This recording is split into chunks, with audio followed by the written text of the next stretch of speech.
पश्चिम बंगाल की सियासत इस महीने एक ऐसे रंगमंच में बदल गई है जहां हर किरदार अपनी भूमिका में पूरी ताकत झोंक रहा है। कहीं सत्ता बचाने की जद्दोजहद है, तो कहीं नई सत्ता गढ़ने का सपना और कहीं अस्तित्व को बचाए रखने की आखिरी कोशिश। ये चुनाव सिर्फ वोटों का खेल नहीं, बल्कि रणनीतियों, भावनाओं और छवि की लड़ाई भी है। यहाँ गणित अक्सर किताबों जैसा सीधा नहीं होता। कभी मुद्देबाजी मार लेते हैं तो कभी चेहरे, कभी हवा बदलती है तो कभी समीकरण। इस बार का चुनाव कई मायनों में खास है। कुछ नेता खुद मैदान में उतरकर जनता का भरोसा जीतने की कोशिश कर रहे हैं, तो कुछ पर्दे के पीछे से पूरी बिसात बिछा रहे हैं। दिलचस्प बात यह है कि कई चेहरे बंगाल की मिट्टी से नहीं जुड़े, फिर भी इस चुनाव की कहानी में वो अहम किरदार निभा रहे हैं। किसी के पक्ष में उसकी छवि काम कर रही है, तो किसी के खिलाफ उसके पुराने फैसले। कोई विकास के वादों के सहारे आगे बढ़ रहा है, तो कोई पहचान और भावनाओं की राजनीति के जरिए जनता को साधने की कोशिश में। आखिरकार ये चुनाव सिर्फ जीत और हार का फैसला नहीं करेगा, बल्कि ये तय करेगा बंगाल की सियासत किस दिशा में आगे बढ़ेगी। जनता के फैसले से ही तय होगा कि कौन सत्ता के शिखर पर पहुंचेगा और कौन विपक्ष की राह पकड़ेगा। अपने इस खास वीडियो में हम उन चेहरों की बात करेंगे जो इस चुनाव में अहम किरदार के तौर पर उभरे हैं। ये लोग कौन हैं और कौन सी बात उनके पक्ष या विरोध में जा सकती है, आपको विस्तार से बताते हैं। नमस्कार, मैं प्रियांशी और आप देख रहे हैं नव भारत लाइव। सबसे पहले बात करते हैं सीएम ममता बनर्जी की। तृणमूल कांग्रेस प्रमुख ममता बनर्जी अपने चुनाव अभियान के दौरान अक्सर कहती हैं कि राज्य की सभी 294 सीटों पर वही उम्मीदवार है।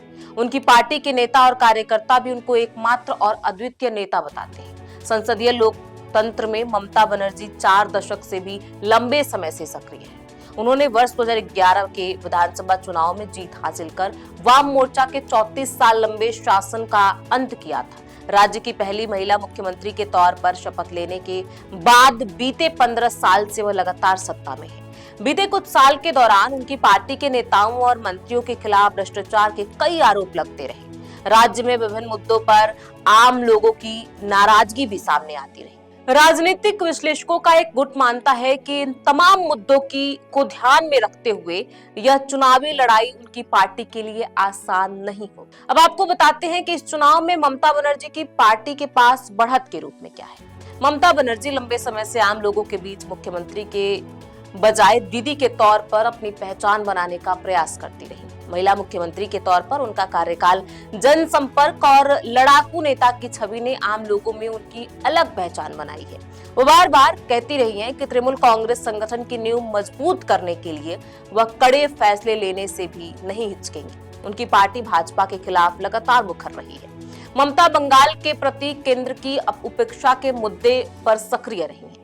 इसके साथ ही वह लगातार आरोप लगाती रही है कि देश के विभिन्न राज्यों में बांग्ला बोलने वालों को बांग्लादेशी करार दिया जा रहा है। मतदाता सूची के विशेष गहन पुनरीक्षण यानी एसआईआर के सवाल पर भाजपा पर आरोप लगाने के साथ ही इस मुद्दे पर राज्य के लोगों के हित में दलील देने के लिए वह वकील के तौर पर सुप्रीम कोर्ट में बहस कर चुके हैं। तृणमूल कांग्रेस ममता की तारणहार वाली भूमिका का भी बड़े पैमाने पर प्रचार कर रही है। विशेषज्ञों का कहना है कि लक्ष्मी भंडार, कन्याश्री, स्वास्थ्य साथी और हाल में शुरू की गई युवा साथी जैसी योजनाएं इस महीने होने वाले चुनाव पर असर डाल सकती हैं। कई लोग मानते हैं कि बीते कई चुनावों में तृणमूल कांग्रेस की जीत में महिला और मुसलमान वोटरों की उल्लेखनीय भूमिका रही है। ये दोनों तबके इस चुनाव में भी निर्णायक भूमिका निभा सकते हैं। अब आपको बताते हैं कि ममता बनर्जी को दिक्कत कहां हो सकती है। तृणमूल कांग्रेस के नेताओं और मंत्रियों पर भ्रष्टाचार और जबरन चंदा उगाही जैसे कई आरोप लगे हैं। शिक्षा और नगर निगम में होने वाली बहालियों में भ्रष्टाचार के अलावा राशन घोटाले जैसे मामले सामने आए। इन मामलों में पार्टी के कई बड़े नेता और मंत्री जेल भी जा चुके हैं। दूसरी ओर कोलकाता, दुर्गापुर और सिलीगुड़ी समेत राज्य के विभिन्न इलाकों में महिलाओं के उत्पीड़न की घटनाओं पर राज्य में बड़े पैमाने पर आक्रोश का माहौल रहा है। कोलकाता के आरजीकर मेडिकल कॉलेज अस्पताल में जूनियर डॉक्टर के साथ रेप के बाद उनकी हत्या की घटना की जांच में अपनी भूमिका और राज्य में महिला सुरक्षा के सवाल पर राज्य सरकार कटघरे में खड़ी रही। कई लोग मानते हैं कि ये मुद्दे सत्तारूढ़ पार्टी के खिलाफ जा सकते हैं। भ्रष्टाचार के अभियुक्त नेताओं को पार्टी में शामिल करने और उनको टिकट देने के मुद्दे पर विपक्ष तृणमूल के खिलाफ हमलावर रहा है। अब बात नरेंद्र मोदी और अमित शाह की जोड़ी की करते हैं, जो आजकल बंगाल में खूब चर्चाओं में। पश्चिम बंगाल पर लंबे समय से भाजपा की निगाहें टिकी हैं। प्रधानमंत्री नरेंद्र मोदी और केंद्रीय गृह मंत्री अमित शाह चुनाव के पहले से ही बंगाल का दौरा करते रहे हैं। इस महीने के विधानसभा चुनाव से पहले भी तस्वीर ऐसी ही नजर आ रही है। बूथ स्तर पर कार्यकर्ताओं के बीच तालमेल का सवाल हो या फिर वोटरों का दिल जीतने के लिए बंगाली अस्मिता के समर्थन का, पार्टी बार बार आम लोगों को यह समझाने का प्रयास करती रही है कि बंगाल उसके लिए बेहद अहम है। भाजपा की बढ़त की बात की जाए तो भाजपा प्रधानमंत्री के तौर पर मोदी की छवि को सामने रखकर चुनाव लड़ना चाहती है। यह एक बड़ा फैक्टर हो सकता है। दूसरी ओर अमित शाह को भाजपा का मुख्य चुनावी रणनीतिकार माना जाता है। यह दोनों नेता अपनी जनसभा और चुनावी रैलियों में केंद्र सरकार की विकास योजनाओं का ब्यौरा देने के साथ ही तृणमूल कांग्रेस पर केंद्रीय योजनाओं का लाभ राज्य के आम लोगों तक न पहुंचने देने के भी आरोप लगाते रहे।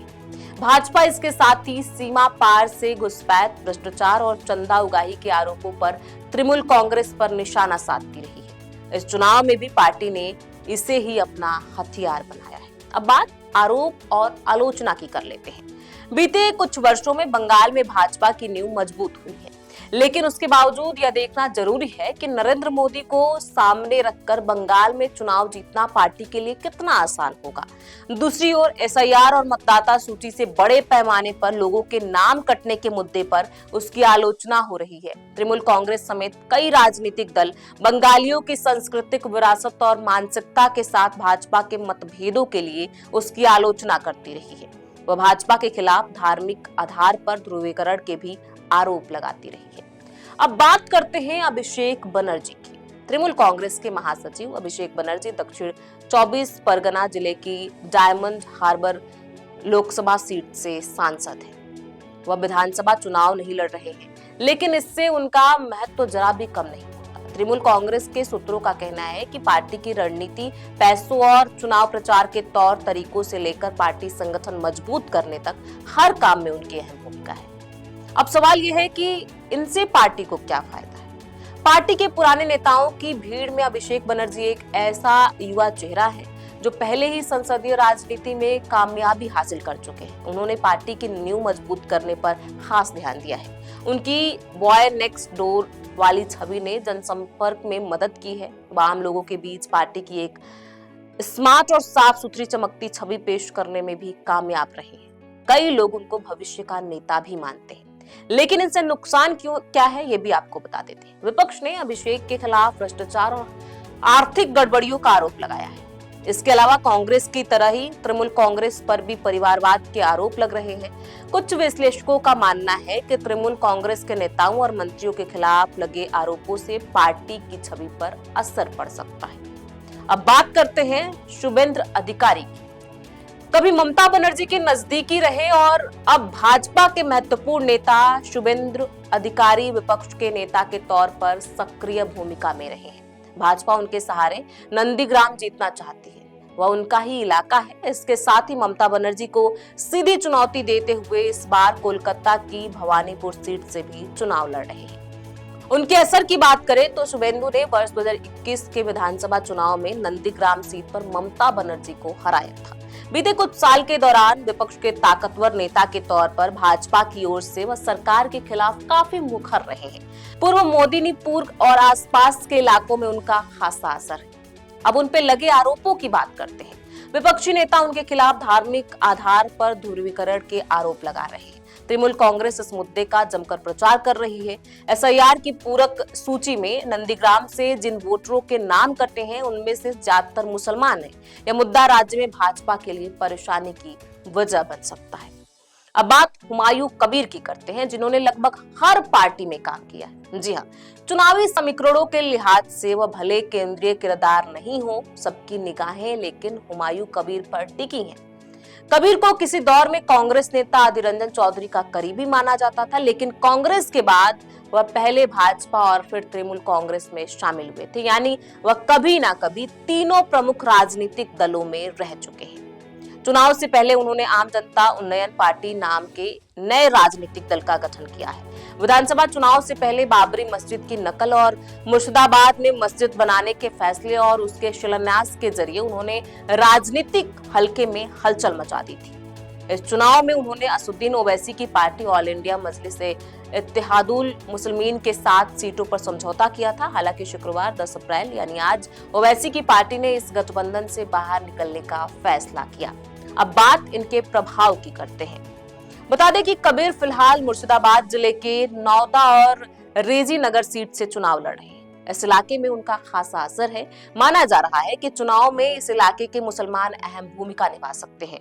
उनकी पार्टी कुल 182 सीटों पर चुनाव लड़ेगी। इसमें नंदीग्राम और भवानी सीटें भी शामिल हैं। उनकी आलोचना की बात करें तो कई बार दल बदलने और विवादित बयानों के कारण उनकी आलोचना होती रही है। भाजपा और तृणमूल कांग्रेस का आरोप है कि मुसलमान वोटों में सेंध लगाकर वह दूसरे दलों को फायदा पहुंचाने का प्रयास करेंगे। इस खास रिपोर्ट में हमने उन चेहरों की बात की जो इस बार के पश्चिम बंगाल चुनाव में रिजल्ट को बदल सकते हैं।